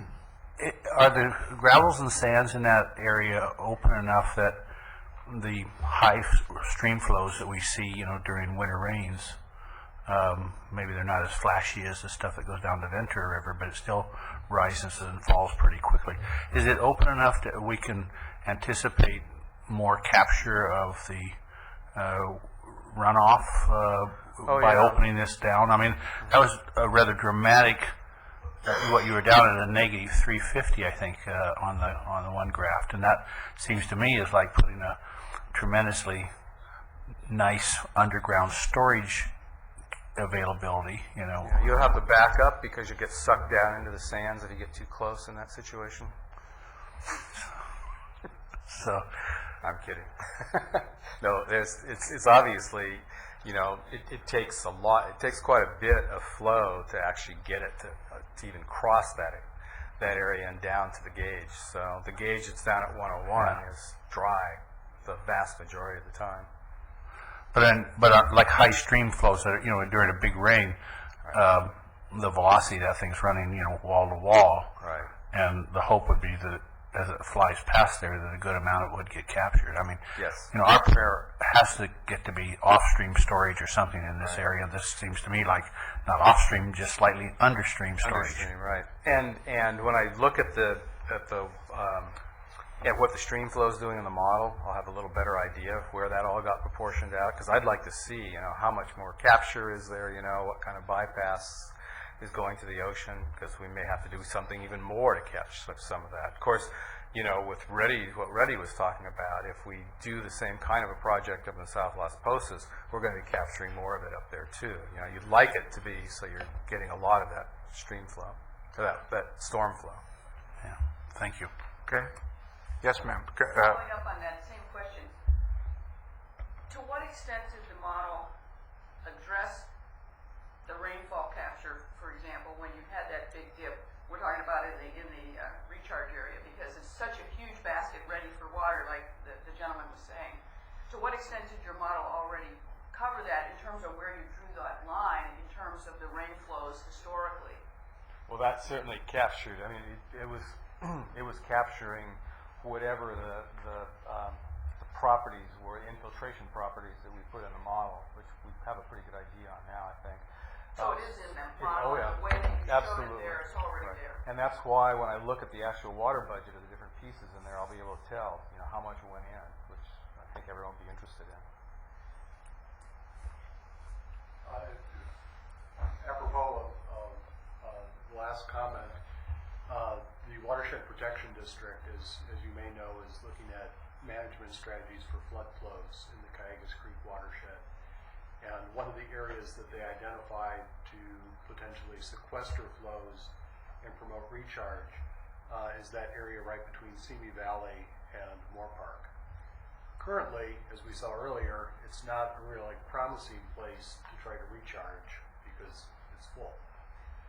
But in discussions that we've had at public workshops, it opens up the potential of holding some of those good quality storm flows on the order of several thousand acre feet, wait for that connection to the ocean to go away, and then release those and bring those down and supplement the groundwater storage. And so putting this initial project into a broader context of management, it really begins to open up some opportunities that would currently or otherwise be lost. Okay, good. Jeff? I'd like to follow up a little bit on what Henry's saying. The Watershed Protection District has proposed, just thrown a straw man proposal up against the wall, trying to get input like this from the various interested agencies. Every facility we build in the future is going to be multi-purpose: infiltration, recreation, habitat restoration, flood control. And one of the things that should happen as a part of this probably is that coordination. We can put those recharge basins wherever they need to be put, as long as we can get that same footprint.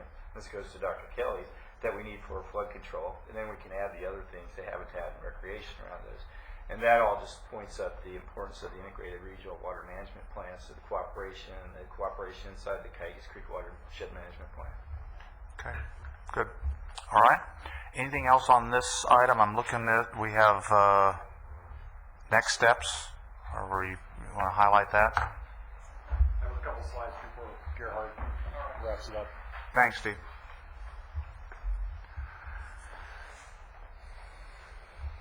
One of the things that we opened this with was this little graphic about how things are different.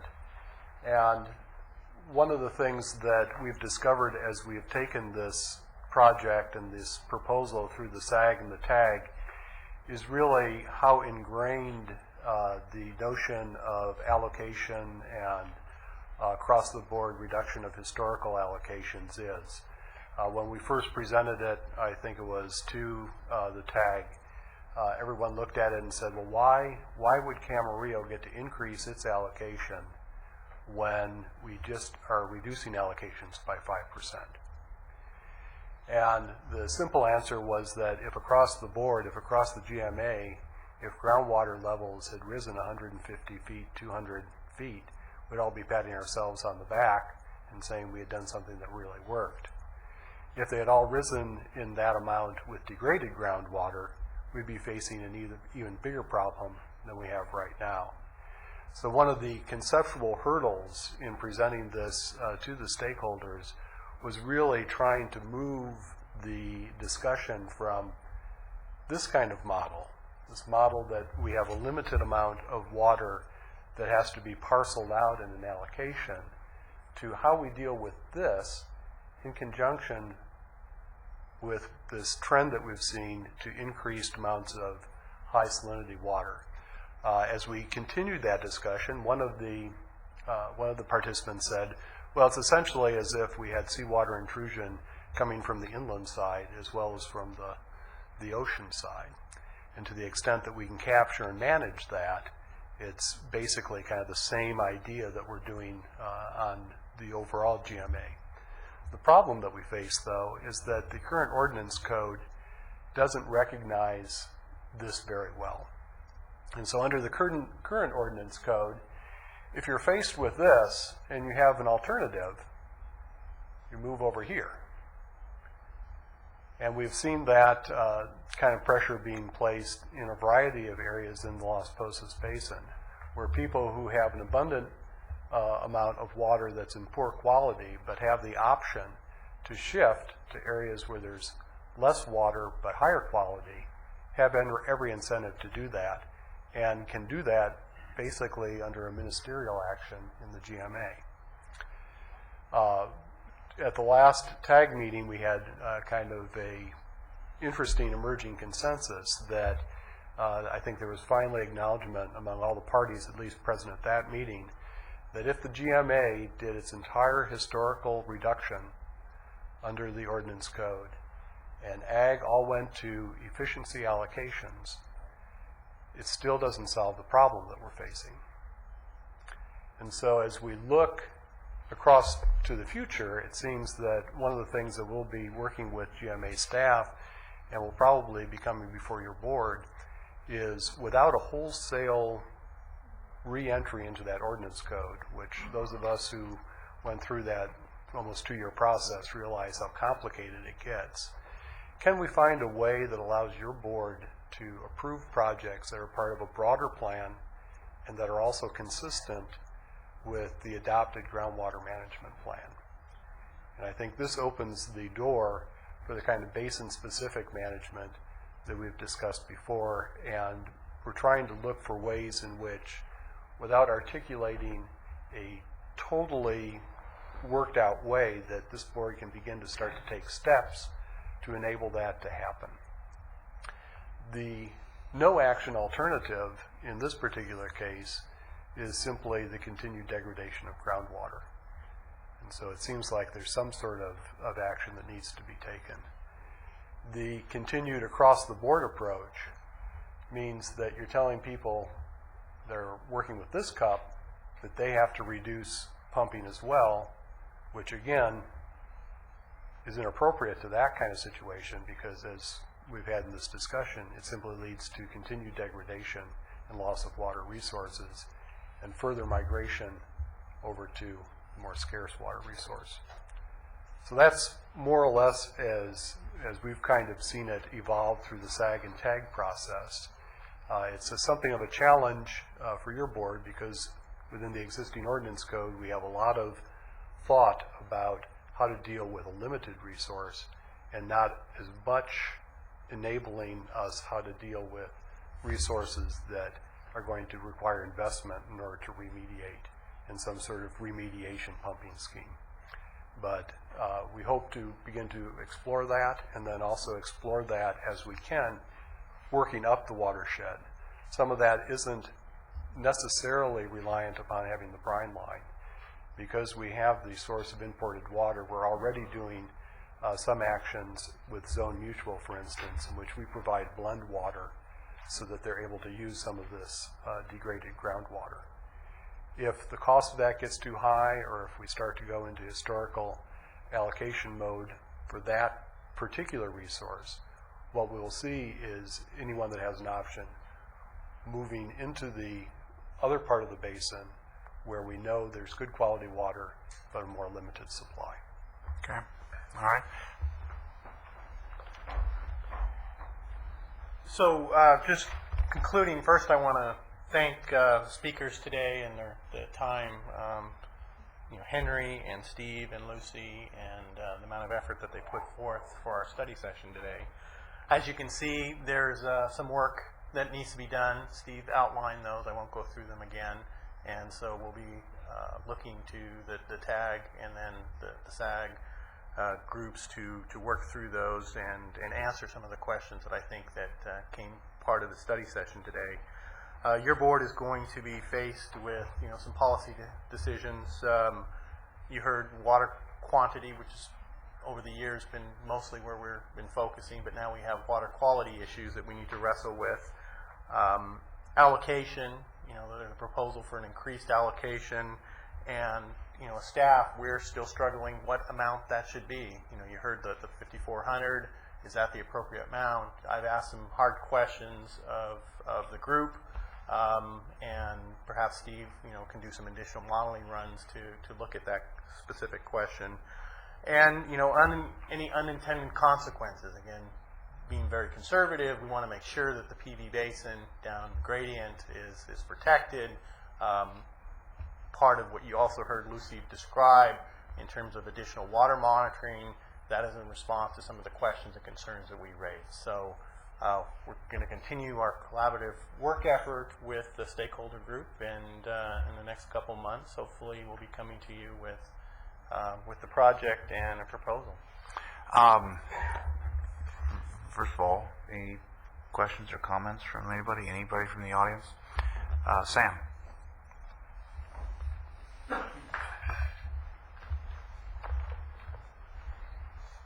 Sam McIntyre, Brewood Water. Just a quick comment on, one of my comments would be directed basically from Salmus or Bradley Road to Sami, but in talking to, in the question that Mr. Flynn asked me at the last GMA meeting, I found out that the District 1 and District 19 is furnishing approximately 8,400 acres of agriculture out of an area of what I've been told is approximately 13,500. Yesterday, between District 1 and District 19, they both have agreed to come to the Board of Supervisors with a 23% increase in water rate January 1st, 2009. And as you know, MWD will probably give us somewhere between an 18 to 20% increase January of 2010. This, in order to preserve the GMA and the factor in the water, I've had growers come now, like we did approximately 15 years ago, putting 2, 3, and 4 parcels together, 20-acre parcels. At that point, even if it's going to cost us $350,000 to drill a well, it becomes economical because water is going to be 40% of their cost, of cultural cost, growing. And starting at Somas on out, let's say that you have a value of $60,000 an acre and you have a cultural cost with water, not taxes, but with water of $3,400 to $3,500.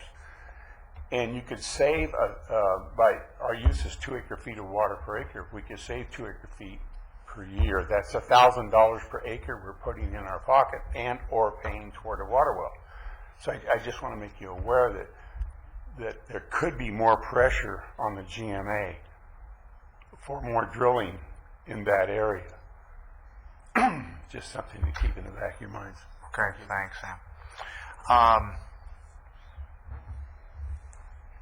Just real quick, and John, you might know where it is in the ordinance. I recall when we wrestled with this ordinance, we put in there a paragraph somewhere in there that essentially says that we have latitude as the board if the proposal is part of a broader water management plan with agencies. I mean, we put some giant convoluted wording in there to kind of give us some flexibility to deal with some master planning if it is part of an overall water management plan with agencies and the like. And it may be that as they're moving forward, Jeff, that we need to make sure that we at the GMA also understand what paragraph or what part of the ordinance we're going to rely on either to yay or nay their project, so that we're not holding up their process. So it may be something that staff and Al have to look through to see where our authority to grant these kinds of numbers, and make sure that we don't get unintended consequences by opening up a box that everybody else wants to drive through, particularly some folks that are in the nursery business that could drive a freight train through. I'd be very concerned about that. I mean, It's the same provision that allows you to transfer the credits with Camp Creek and yeah. further west of the county. Plus, you've also got language in there that talks about sub-basin. Yes. When we did all our meetings on designing the changes to and incorporating into Ordinance 8, Code 8, we threw in some language that gave us some flexibility to deal with very specific projects that are part of an inter-basin, inter-agency coordinated effort. I don't remember the exact wording, but let's make sure, if that's the paragraph we're going to hang our hat on, let's make sure we're on solid ground. Okay? I apologize for being late. Anyway, I did. I wore my shorts because it was warm outside. Anybody else have anything? I saw, just again for the record, I didn't see Rob come up, but I saw Rob come almost the way up. So, by the way, the last item I'll pass on to you. And I think we need to pass it on to folks that are out there that are worried about, like we all are, on water. The City of Oxnard is proposing the GREAT program. When you actually run those numbers out, it's $100 million by the time they're done with it, and they're searching for a customer to make it work. And I think it's part of a long-term solution to our water, and I encourage the City of Oxnard to continue. We've got to find customers for it to make it work, but it's a lot of money. When you look at what Camarillo is proposing, $50 million. When you look at the Freeman diversion and all the stuff that we put in place to make that work, and we're coming up, I think we're going to tear up the mortgage here in about 7 years or less, 3 years or less, Mike tells me. That's $30 million. When you look at the PTP program, that was $9 million from a state grant when we put that in operation 20 years ago.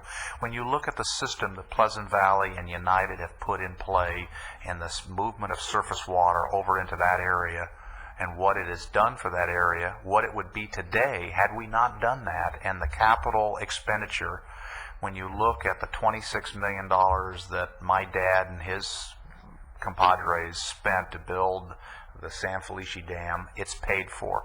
When you look at the money that Kiegas has put into the recharge up in that area, and what the city of Ventura has done, and what the Port Hueneme water, if you add all those dollars together and put it in today's dollars, I bet you we're approaching a good $500 billion. I bet you there's at least maybe not that much, $50 billion worth of monies that would it take to reproduce what we have. We have a great system.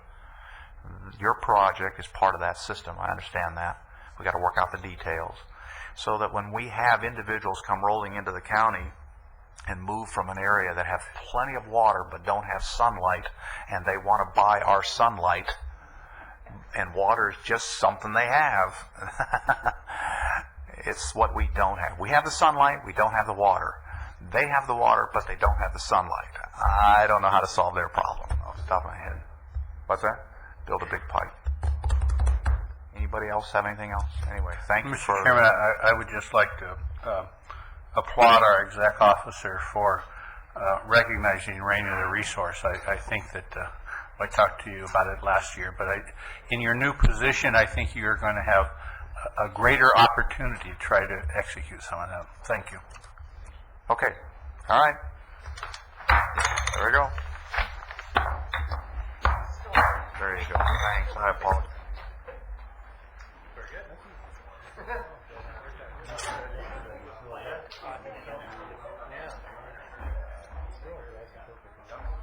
I just missed that. I realized it wasn't there.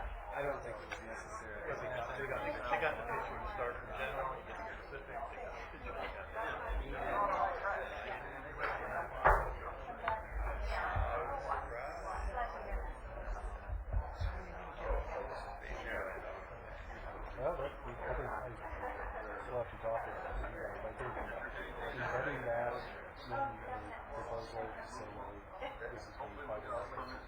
in terms of the size. Gerhardt's thinking maybe